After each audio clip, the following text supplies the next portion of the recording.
You're listening to the Intrepid radio program with Scotty Roberts. Intelligent talk. Well, happy Thursday evening, folks. This is Scotty Roberts. Welcome to my show. This is the Intrepid radio program right here on the Odyssey Radio Network. That's ODYSY1.com. Come on over and see all the goodness that's Odyssey Radio and all the different outlets where you can hear this show.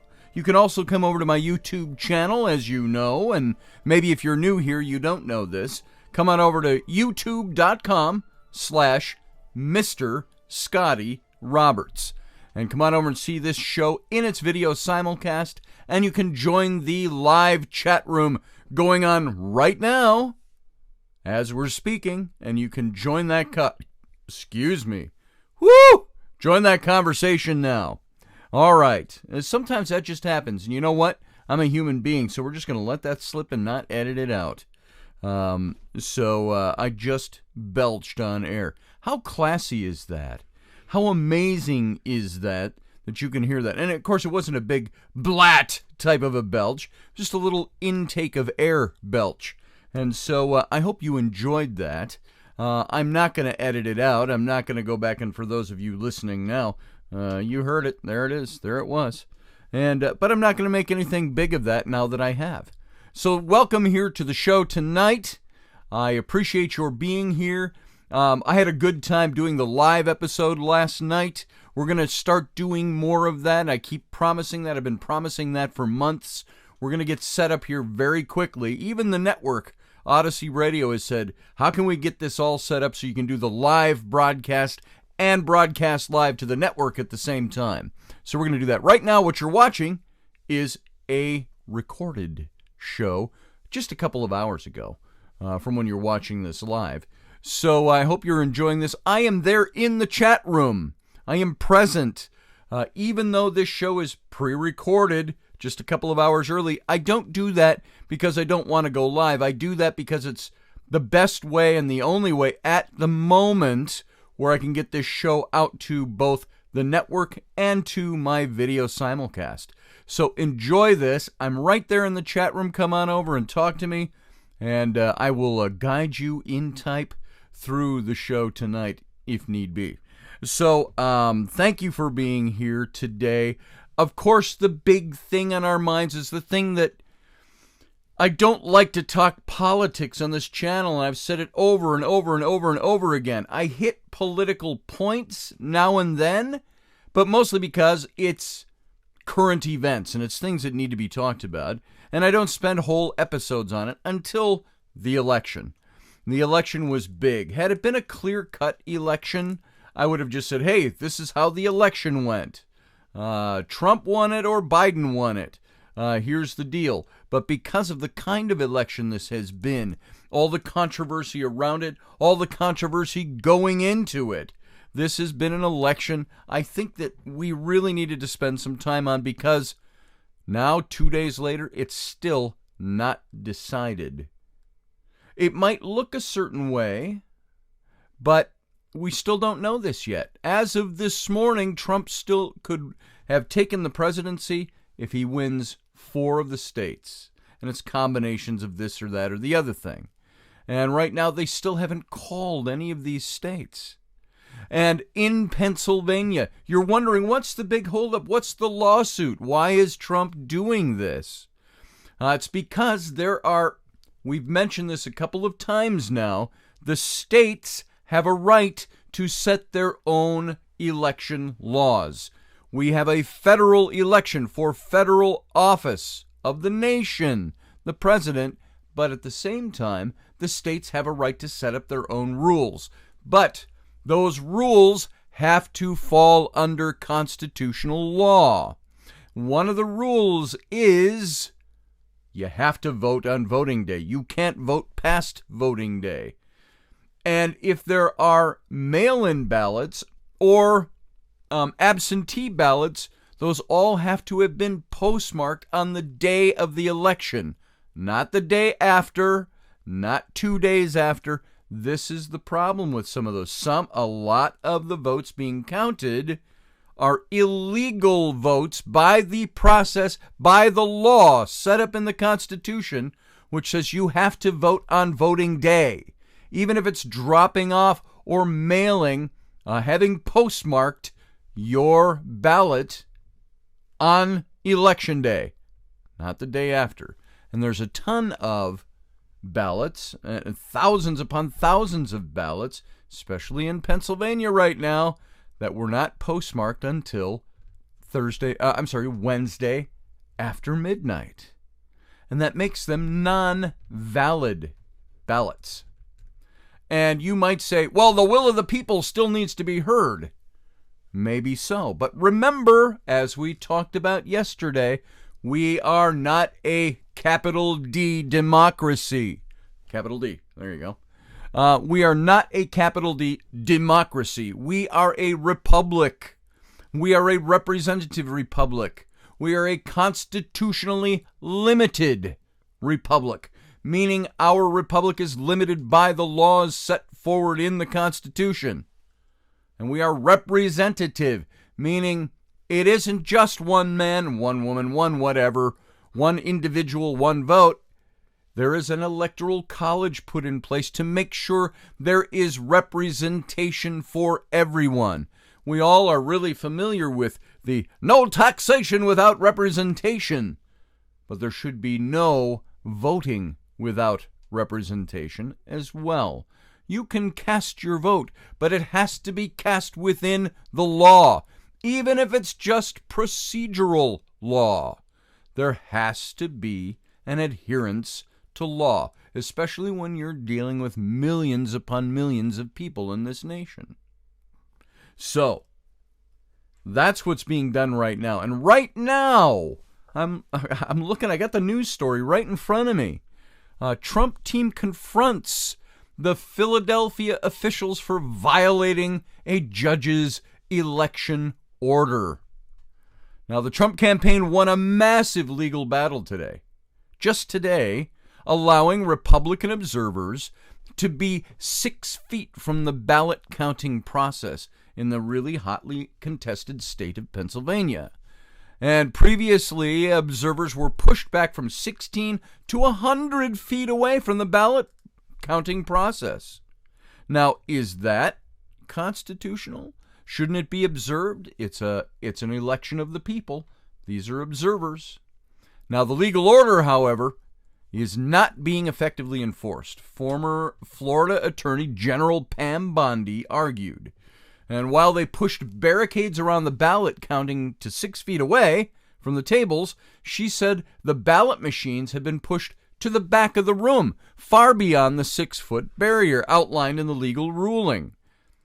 And there's an update. The judge ordered the observers allowed in ballot counting, and we're still denied access. So all voting has ceased. Stop the voting, stop the counting. This is when Trump said, stop counting. People are going, oh, he doesn't want all the votes counted. Yeah, he does. He wants all the legal votes counted, but he wants them counted legally in accordance to the regulations and the law.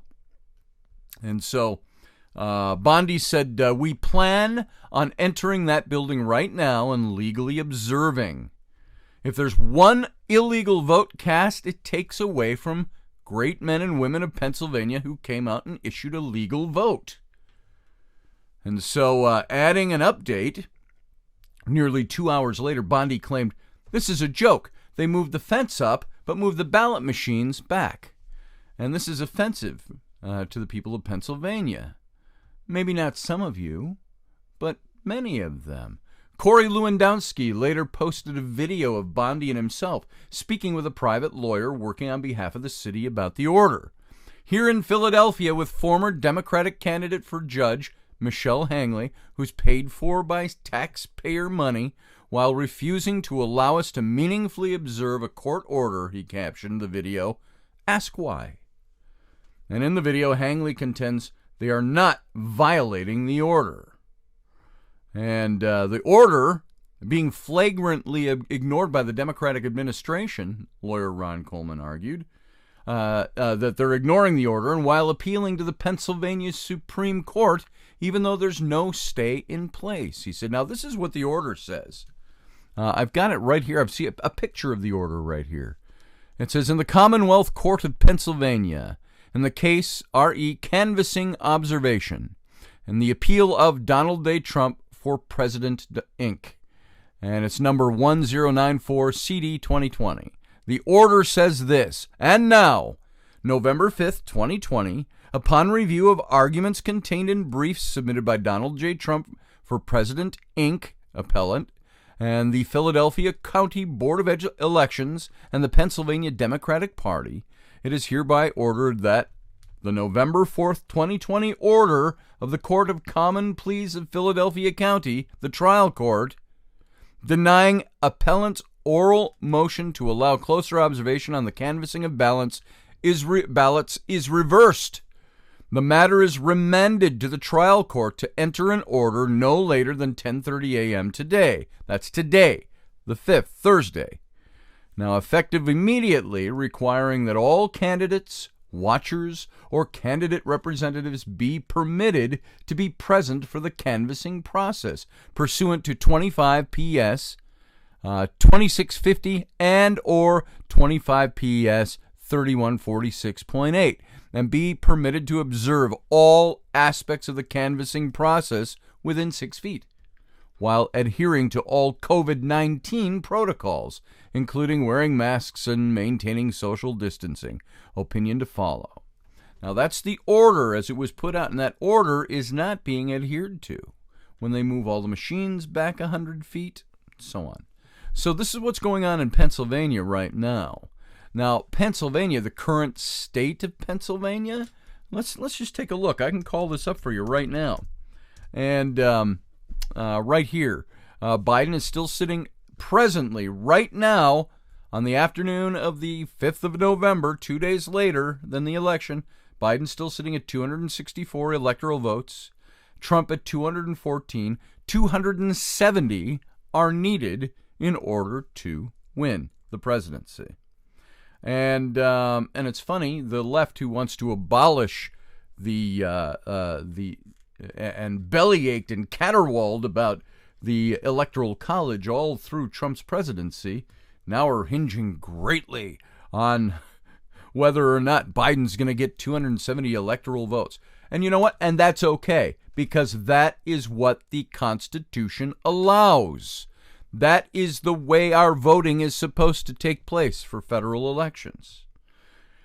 And so we're still sitting, I don't want to go through all the states again, but we're still sitting with, it looks like, Pennsylvania, North Carolina, and Georgia are all undecided, and they're all leaning Republican or Trump. And then there's Nevada, which is not decided, but is leaning to Biden. And Trump needs to win 4 states in order to win. Oh, and Alaska, by the way, is leaning Republican or red. So if Trump wins 4 of the 5 states that are still available, that are still open, he'll take the election. He'll have enough electoral votes. I think if Biden wins 1 of those or 2 of those, he's going to win the election by the electoral vote. And then there's going to be challenges, because I'm going to tell you, all those things I read to you yesterday, that bullet point list of all these things that people are saying, oh, what's your news source on that? That's just fake news, all these things about extra ballots and all that. There's enough of that going on that it's a lot of red flags. And you got to ask yourself, you sit back and you go, wow, are the Democrats really that crafty? Are they that sly? Are they out there in all these states trying to sway the votes, trying to cheat to win? You have to ask that. I even asked that question. That's what seems so improbable, that they would be doing that. But remember what's at stake in this election. Remember, this whole election was about, for the left, the repudiation of Trump as a person, his character, and so on. And they're not getting that. And that has them gravely disappointed. It's a dismal election for them. Even if Biden takes the election, they still did not put down Trump. The nation did not come out in droves to eradicate Trump's reputation.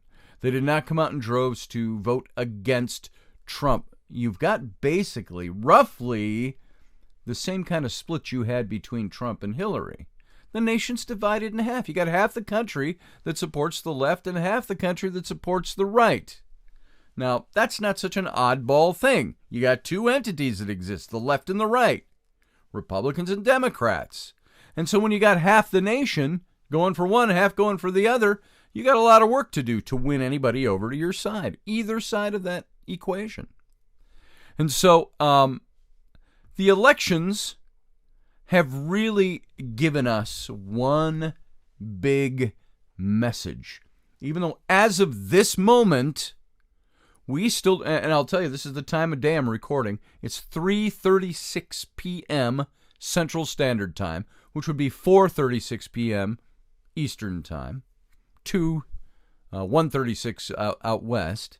That's the time right now, the real time for me as you're watching my video. That's when I'm recording this for tonight. As of right now, there is no decision. And so voters, the one big thing that you're finding in this election, other than the decision not being made yet, is that the voters are refusing to accept woke media's narrative on race. And I got to tell you, what's the term woke mean? It's the past of wake, by the way. I woke at 7 a.m. or I woke at 4 a.m. or whatever. And the now informal is it's an alert to injustice in society, especially racism.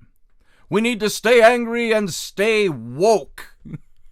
It's a variation of what we talked about for a long time on this show, almost a year ago now, when we're talking about Gnostic mysticism, Gnostic Christianity. We're talking about being awake, being aware on a spiritual plane. It's not the same thing. It's a derivation of the word awake. You can say, I'm awake, I'm here, I'm in the now. I'm awake and I'm aware that I am awake, apart from the rest of the world. But woke, the definition of this has come to be a kind of a vernacular way of saying I'm awake. But woke, it's a political term now. It's originated in the United States, just this last year, really, referring to a perceived awareness of issues concerning social justice and racial justice. It derives from the African American vernacular English expression, stay woke, whose grammatical aspect refers to continuing awareness of the racial issue. Now, the thing about this is that voters, a big message that came out in this election, voters refuse to accept the woke media's narrative on race. And Americans spoke very clearly on Tuesday night. They spoke as Americans, as individuals, not as members of contrived interest groups. The American people spoke on Tuesday night. Now, while the election is still up in the air, it's so close, and by the way, if Donald Trump was being repudiated by this election, it wouldn't be close at all. He'd have already been buried by Biden. But they spoke with millions upon millions of voices to produce the greatest presidential voter turnout in over a century by percentage point. And by the way, when you hear that Joe Biden has more individuals voting than ever in history, you know what? We have more people living in America today than ever in history. So that's what's going to happen. It's not a big deal. It's the percentage point. And they sent a variety of, it'd be the same if Trump turned out and they said, Trump has turned out the greatest number of Americans ever to vote. It would be the same on either side. The population is huge compared to any other time in the history of our country. So if you got a high percentage of voters, you know what? You got a hell of a lot more voters than you would have 100 years ago. Let's see, and they sent a variety of messages. Most of them were pretty positive from the voters. Voters rejected the prevailing narratives of media of a media determined to make the election a pure referendum on Donald Trump's character. Even if former Vice President Joe Biden prevails in this election, eventually he's likely going to be faced with a Republican Senate majority and a 2022 contest that will put the House of Representatives squarely in Republican sights. So you know what happened in this election? You got an increase in the Senate seats for the Republicans, and you got no movement in the House of Representatives. So even if Joe Biden prevails in the election, he's going to be faced in 2 years for midterms elections with a contest that's going to put the House of Representatives right in the sights. And voters rejected the pollsters' overconfident modeling. Pollsters were dramatically wrong in their national numbers and just wrong in their Senate estimates. Did you see that? Happen to see by any chance on the news or on the internet? Go look it up now if you want to. The front page of the Washington Post, it was either this morning or it was yesterday morning. It showed Trump and Biden up close in a big color picture facing each other, and it said, wrong, wrong, wrong. The pollsters were wrong. Voters apparently aren't all that interested in registering their opinions with elite firms who make a hell of a lot of money doing these polls, and they see them as social science subjects rather than individuals that are voting. And voters stuck to their guns in the red states. They stuck to their guns in the blue states. Pardon the pun. And they stuck to their guns in the purple states, the mix of states. And so one message resonated above all others in the election on Tuesday night: the outright rejection of the ongoing quest by Democrats and the media to paint Americans into racial categories and then declare demographics destiny. That's what happened on Tuesday night. You can't paint Americans into a corner. You cannot label them into the corner. And this election proved that. The woke crowd, the complicit media, were not able to pull that off. And America's divided. It's not growing less divided just out of the elitist, overwrought, and hysterical mewling about Trump. This is still a country that's 1/3 conservative, 1/3 liberal, and 1/3 in the middle, roughly speaking. But one message resonated above all others, and that's the outright rejection of the ongoing quest by Democrats and the media to paint Americans into racial categories and then declare demographics destiny. Donald Trump bucked 4 long years of Democrats and media members labeling both him and his supporters as white supremacists, bigots, and homophobes. All of which I've been called simply because I support Donald Trump. That's the woke factor at play, folks. And that was crushed during the election on Tuesday. And now we're going to be back with this political commentary, and also I think some commentary on our society in general. Current events, let's call it.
join the live chat room of fellow Intrepids, those who enjoy this show, who like each other and have gotten to know each other over there, and they come on over and chat here in this show 5 nights a week and on Sunday mornings.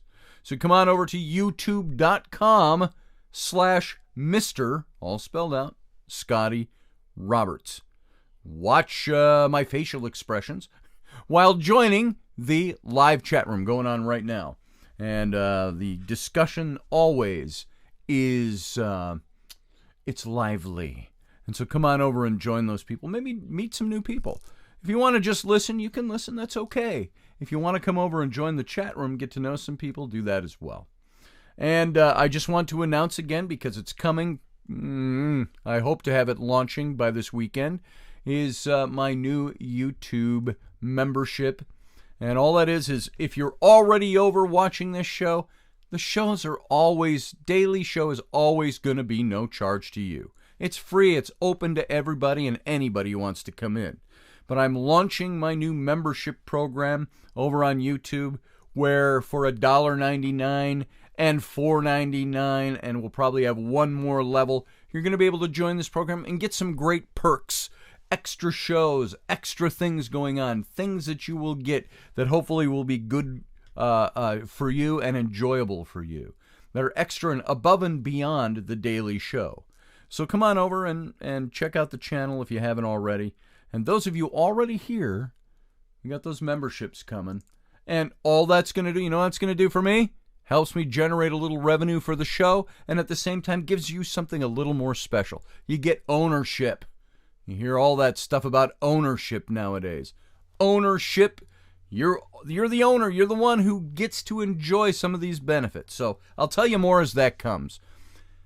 And folks, as you know, and I got to throw this in there, you saw a nice big ad over on the YouTube channel. I have that at the midsection, at the bottom of the hour of every show, for my website, scottallenroberts.com.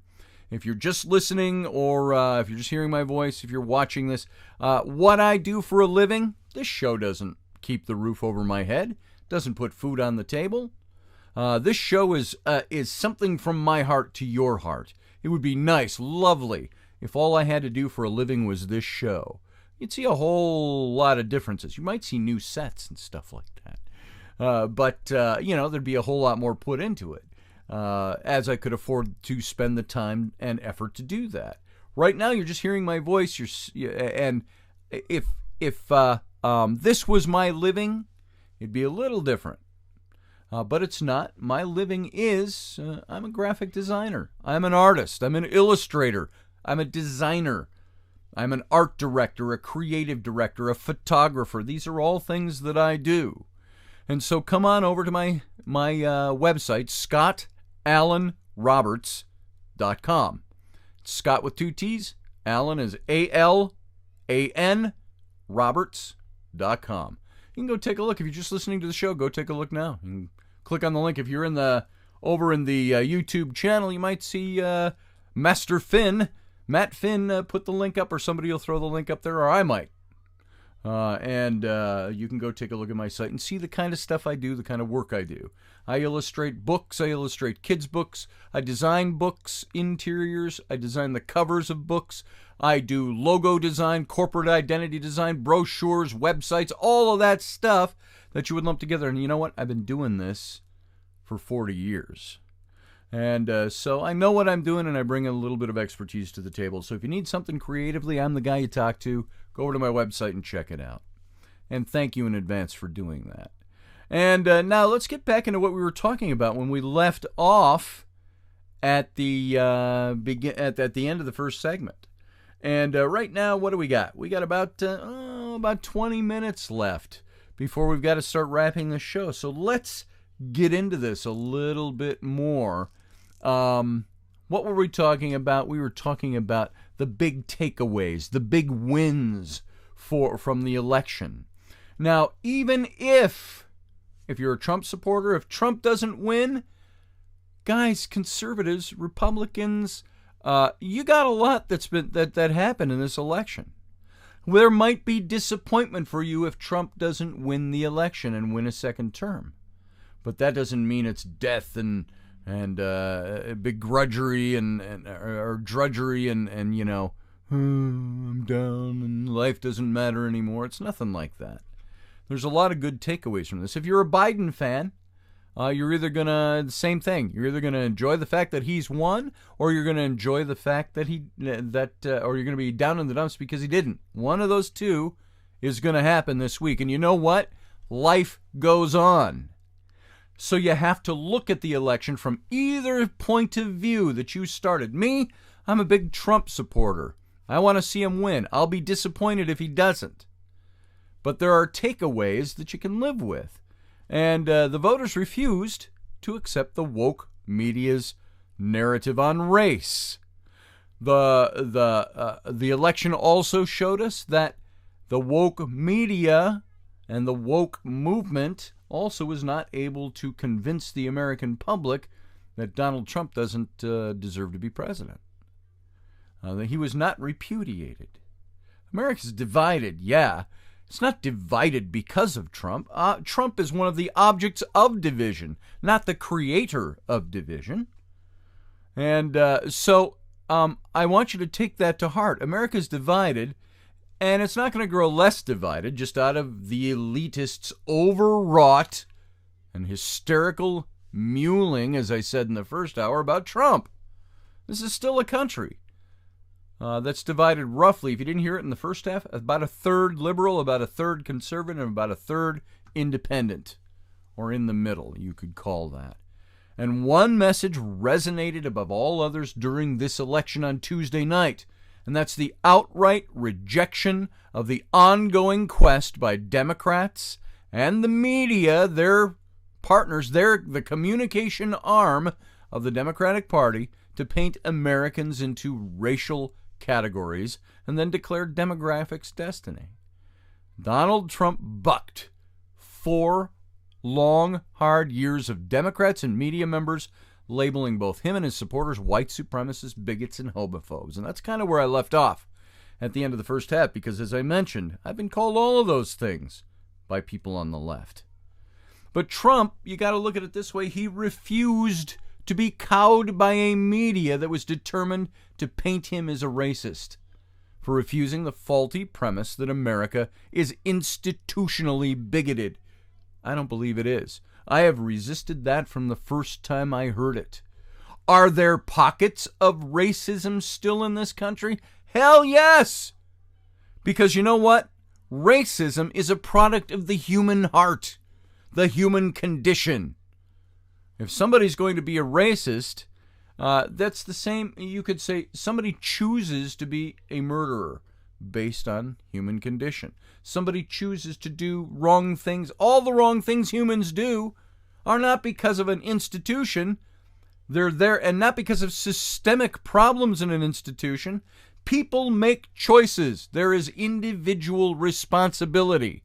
Racism is the result of either being individually irresponsible or not caring or being sick or whatever it might be. There is something there. The individual is still the one that is responsible for their actions. And you know what? The media and the woke community, the left, the Democrats have continually tried to paint people as being racist and Trump supporters as being racist, as being white supremacist and all of that. Now, I'm a white guy, you might say. You're a white guy. It's convenient for you to say, yeah, I'm a white guy. I'm a smart white guy. You know what? Never have had a racist bone in my body. I really push my Celtic heritage sometimes, my Welsh Scot heritage. I like that. I have pride in my heritage. I love the history of my ancestors. So should African Americans. Were there wrongs committed to African Americans? Yeah. We're not going to get into that discussion tonight. We can save that for another time. We've discussed it many times before. But you know what? This country does not have systemic racism. This country does have pockets of people who are still racist, who can act on either eradicating racism, discontinuing it, but you're always going to have those people that do not go along with advancing or evolving their thought and their process and their actions. And so Trump won an increased share of black and Hispanic voters in this election. This election that was supposed to prove what a racist he was, he had an increased share, even from the first time he was elected, of black and Hispanic voters. And according to the Edison exit polling, as of election night, Trump had gained 2 points with white women, 4 points with black men, and 4 points with black women, 3 points with the Latino men and 3 points with the Latino women, and 5 points in the other category. Now in Florida, according to NBC News exit polling, Trump's coalition included a 55% share of the Cuban American vote, and a 30% share of the Puerto Rican vote, and a 48% share of other Latinos. So Trump substantially elevated the national share of Latino and black voters for Republicans, and did so without pandering or on legal immigration or buying into the trite, ugly ties of Black Lives Matter movement. And it wasn't just Trump. In California, a major minority state, voters refused to greenlight the racist Proposition 16, which would have repealed a state constitutional provision in California banning racial discrimination, paving the way for reparations and affirmative action. They did so by a margin of over 10 points, and despite the fact that Prop 16 advocates spent 12 times the money that their opponents did. And all of this has sent the woke thinkers into these spasms of apoplexy. Nicole Hannah-Jones, creator of the pseudo-historical 1619 Project, tweeted out that Latinos can no longer be considered a racial category since some Cubans are white. And Charles Blow of the New York Times tweeted, "We're surrounded by racists." So that's the outcome of the United States citizenry rejecting, the citizens of California rejecting this whole idea of racism on the part of the right. They reject it because it doesn't exist. And there's some other things that we could look at here. I mean, I got a lot of stuff here. There are some things that you can look at and say Trump and Biden's tight race is proving to us that we need to do these things right after the results are in. We all need to explicitly make broad efforts to reject polarization, division, and political divisiveness. Now, as we're talking right now, 4 p.m., when I'm recording this today, November 5th, 2020, the election is still too close to call from 2 days ago. The current Electoral College vote narrowly favors Democratic presidential nominee Joe Biden. However, there are many votes that are still to be counted, and the race could still go either way. And so with more votes being counted in the blue wall states, Michigan, Wisconsin, Pennsylvania, these voting tallies have moved slightly in Biden's favor. There are also tight races in North Carolina, Georgia, and Nevada that haven't been called for either candidate. And Arizona is still up in the air, even though it's been called. Yet the margins are razor thin. And in all likelihood, we're not going to know the results until some are saying maybe tonight. Others are saying maybe tomorrow. Now, regardless of who wins, either former Vice President Joe Biden or President Donald Trump will have the enormous responsibility of bringing a fractured and deeply divided country together. My personal opinion, I don't think Biden can do that. And I don't think Trump is as bad at that as the left likes to paint him, or the media likes to paint him. You just look at the way he has been. You look without the blinders of your party on, and you'll see. Neither will have a mandate to be president. Neither will have a clear ratification of their agenda, nor will there be a clear mandate for the control of the Senate. But either way, the upper legislative body is likely to remain evenly divided, with probably a narrow Republican advantage, and perhaps with no party advantage at all. And either way, we need to redouble our sense of broad national purpose if we're going to continue to thrive as a nation. Nothing else is going to do, folks. Indeed, the need for bipartisanship has never been greater, but only in certain areas. It's okay to have bipartisanship, or to have partisanship, by the way. There are different points of view and different political ideologies. We still need our president to be able to work with our elected officials, to pass another economic status or stimulus to address Americans' economic uncertainty and ongoing employment of over 8%. And by the way, that unemployment, that's only because of COVID. And I will say again, like I said yesterday, if Joe Biden had such a great plan for stopping COVID and getting this country back on its feet, why did he withhold that until elections? I'm not going to tell you what that is. You elect me and then I'll implement my plan. Why not, as the former Vice President of the United States, go to the White House and say, I've got a plan, can I work with you? I didn't do that because he doesn't have one.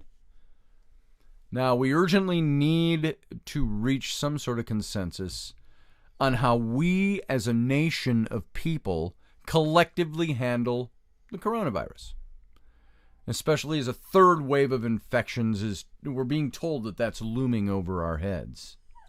Now, it's absolutely imperative that we have a national understanding regarding how Americans are to act, what treatments work, where we stand with the approximately 5 prospective vaccines that are in varying stages of late-stage development and trials. Further, we need an agenda to provide health care coverage to millions of Americans who lost coverage during the pandemic and now lack it, while also protecting millions of Americans who live with pre-existing conditions. Trump has said what he would do. Biden has kind of leaked what he would do. I think he would totally undo what Trump has done and try to reinstitute what existed before he ran for president. And these are things we have to accomplish. Millions of Americans live with pre-existing conditions, and that has to be addressed. Trump said he wouldn't do away with, or that he would protect those that have pre-existing conditions. So in different ways, both Biden and Trump have promised to achieve all this, but truly achieving it is the actual central challenge. On the world stage, whoever's elected president is going to need to articulate a vision for our country as a beacon of freedom and liberty around the world. How do you envision Trump dealing with guys like the Korean president, Kim Jong-un? I think I'm pronouncing that right. Which Kim Jong is. Kim Jong-il, Kim Jong-un, whoever, Korean president.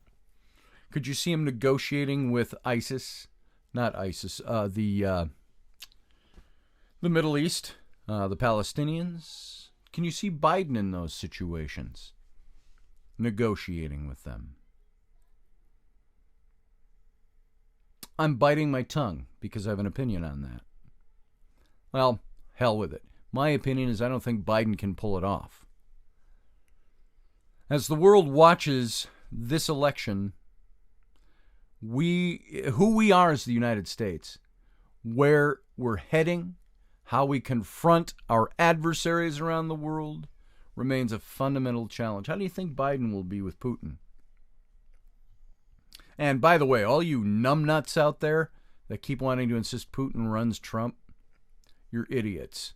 There, I've said it. That's all there is to say to that. And furthermore, and shut up. It's not the truth. If you think that, you're way behind on the times.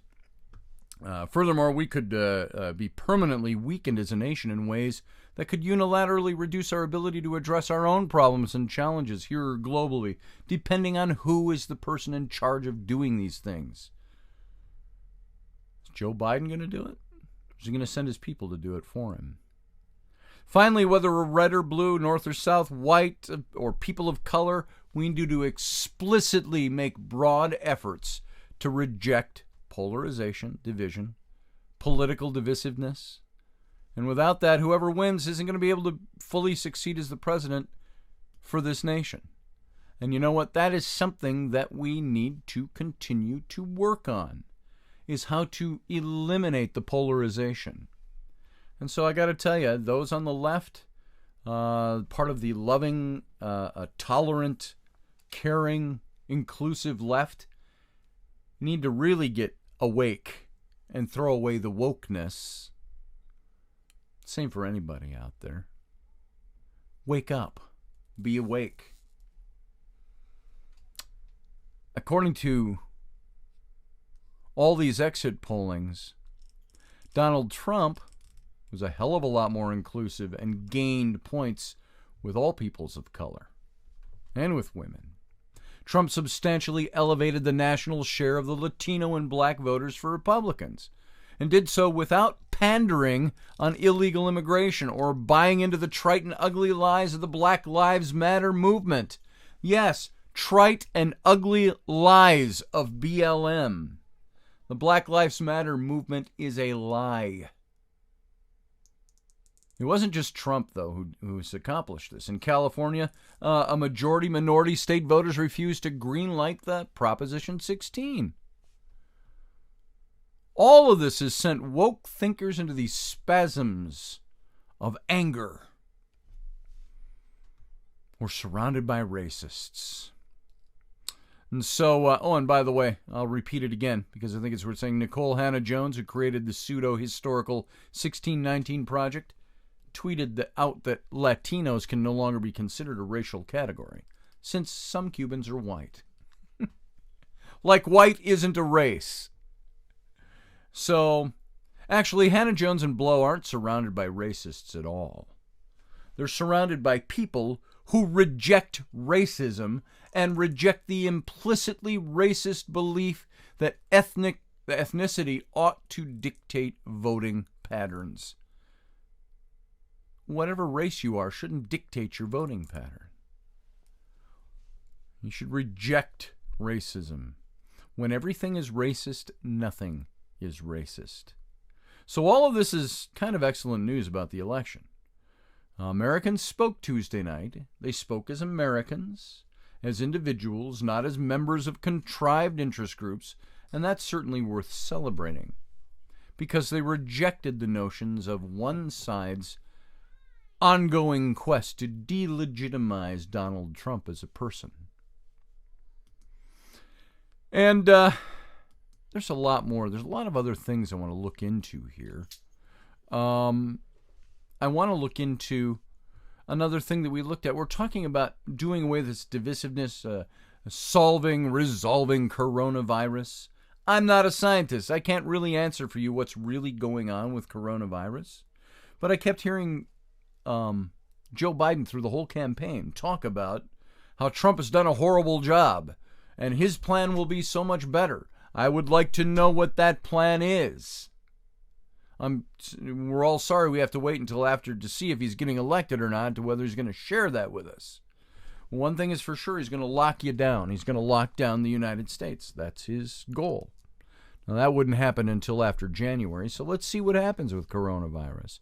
But Trump is not responsible for the coronavirus deaths. But the Democrats hope this immoral charge is going to defeat him. If this election had been held in February, Trump probably would have easily won. Coronavirus has affected a lot of things in the United States. Until COVID-19 hit, President Trump was on a glide path to re-election. And on domestic policy, Trump's tax and regulatory cuts spurred the economy to heights that have been unseen in 50 years. His Department of Education cracked down on the Star Chamber courts applied on college campuses in cases of alleged sexual misconduct. He appointed scores of well-qualified constitutionalist judges, including 3 Supreme Court justices. On foreign policy, Trump is the first president of my lifetime not to enter any foreign wars. He brokered historic peace deals in the Middle East between Israel and Arab countries. He stood up to Chinese predations in unprecedented ways. If this election had been held in February, Trump likely would have won, probably in a landslide. And he likely would have won rather easily. That's because Trump's often terrible rhetoric would have taken a backseat to his actions. And Americans' pessimism about Trump's character would have taken a backseat to their optimism about his agenda. But then what happened? COVID-19 hit. The economy, thanks in large part to overwrought lockdown policies, collapsed. Hundreds of thousands of Americans died.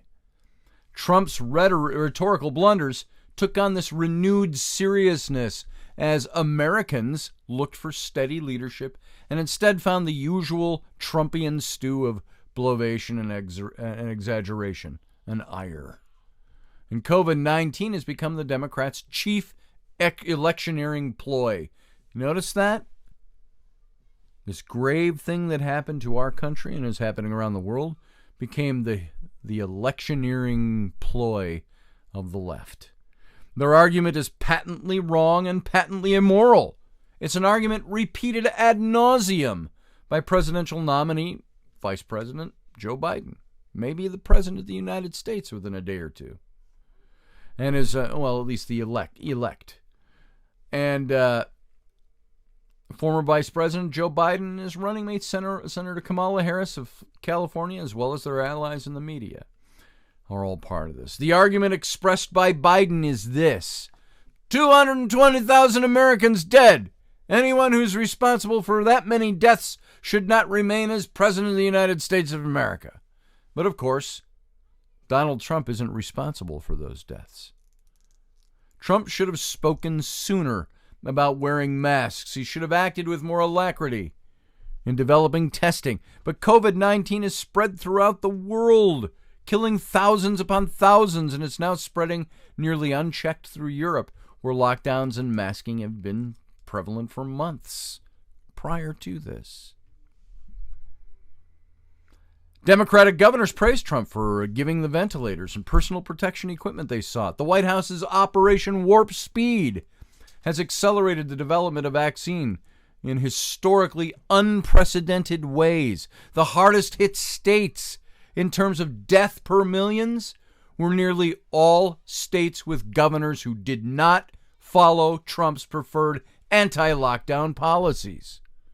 And just as important, Democrats have never provided an alternative plan with regard to COVID-19. Biden's stated plan to accelerate a vaccine, to socially distance, to mask more, to create local authority for targeted lockdowns is no different from Trump's. Biden was holding packed rallies in early March. Democrats have repeatedly condoned or celebrated massive rallies of millions of people during the pandemic, so long as those rallies meet with their political approval. So the narrative that Trump is responsible for COVID-19 is false. The death toll is not Trump's responsibility. It's not a factual one. It's a democratic religious one. So Biden tried to make it clear in this election that if Trump is excised from the presidency, COVID-19 will be controlled by someone with a steadier hand. And that's absolute nonsense. The pandemic will continue on Wednesday and Thursday and Friday of this week, no matter who is elected. But so long as Trump is labeled the true scourge rather than COVID-19, he'll pay the political price, and the so-called party of science will continue to promote that anti-scientific lie all the way through the end of this process. So, folks, that's it. That's all I got. I think we're probably even over time. You sit tight. We're going to take a 23-hour break, and we'll be back. So have a good night. Thanks for listening.